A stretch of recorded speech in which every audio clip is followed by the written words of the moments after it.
our series called Daily Planet Tackles Football. And today we're going to kick things into high gear, and I mean kick. That's right, on Super Slow-Mo Tuesday, we're kicking the football CFL style and looking at it frame by frame. And later in the show, we're going to find out what it takes to fire up a 2.5-ton computer from 1951. But first, Matt Denton is the man behind some of the most realistic and famous animatronics in recent film history, from Harry Potter's Voldemort to the aliens of Prometheus. But his current project takes those skills and applies them to something he's a little more passionate about, which is insects. Yep. After 3 years of building and tinkering, he's about to test his amazing larger-than-life Hexapod invention just for us.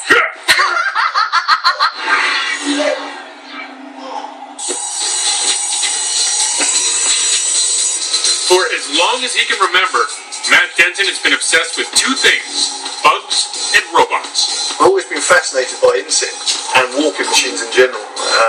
I think that fascination started when I first saw Empire Strikes Back. I saw an AT-AT and I was absolutely blown away with all legs instead of wheels. Genius. The six-legged Hexapod is his muse. 6 legs is good because it's statically stable, which means that you always have at least one tripod on the ground, and the tripod is stable. You don't need to balance it.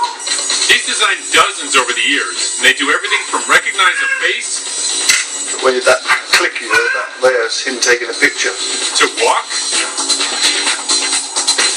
and even lay down some dance moves.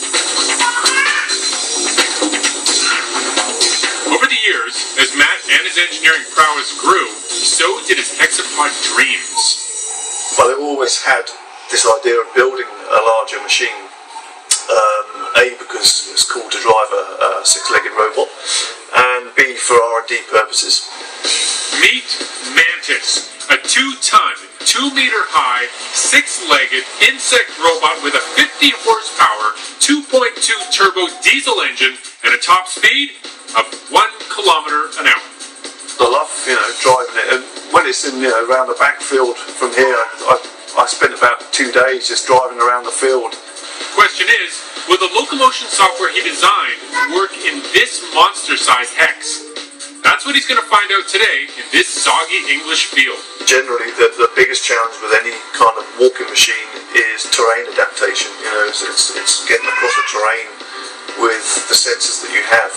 And this vehicle at the moment just has contact sensors, so it only knows about its terrain once it's touched it. Without any visual cues, it feels its way over rough and uneven ground, while Matt steers it and monitors from the cab. What we have at the moment are force sensors in the feet, so at the moment I have to hit an object before I know it's there. It's the same system he perfected in his workshop on a much bigger scale. When I lift this up, the feet look for the ground, and when they find it, they rebalance. But if the body was to get stuck on something, like say my hand is now, you'll see the legs start to stutter. That's because they're all trying to find the ground, all 6 of them. His biggest challenge is this slippery grass slope. If one of the legs gets in trouble, it could cause some expensive damage.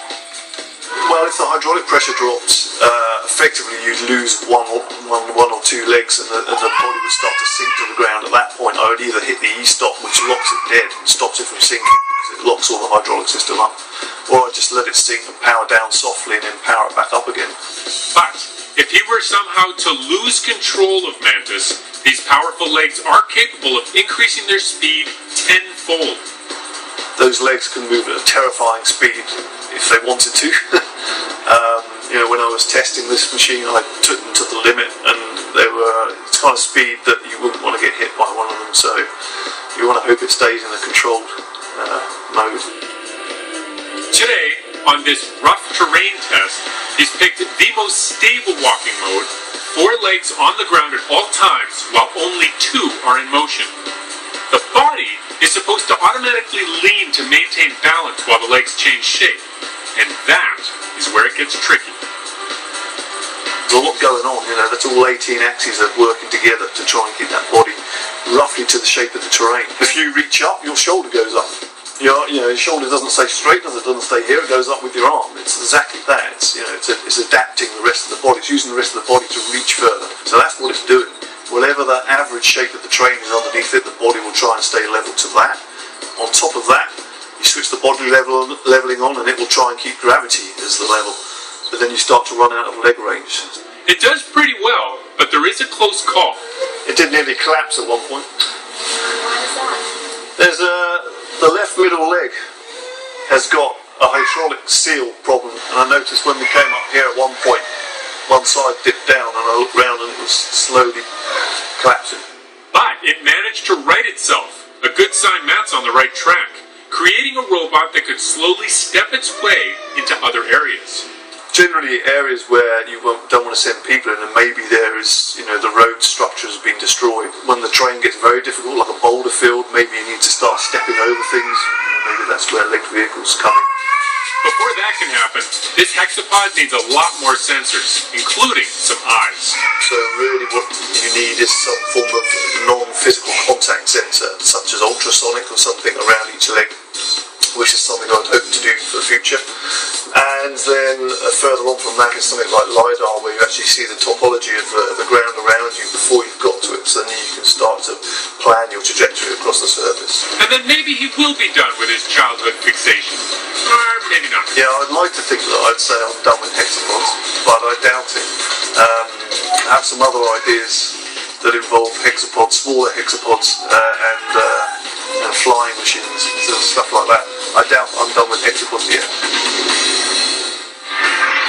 Next Tuesday on Inventors, any longboard skater will tell you that getting downstairs on a skateboard is nearly impossible until now. We're going to check out the Stair Rover next Tuesday. As we mentioned at the top of the show, it's day 2 of Daily Planet Tackles Football, and this is in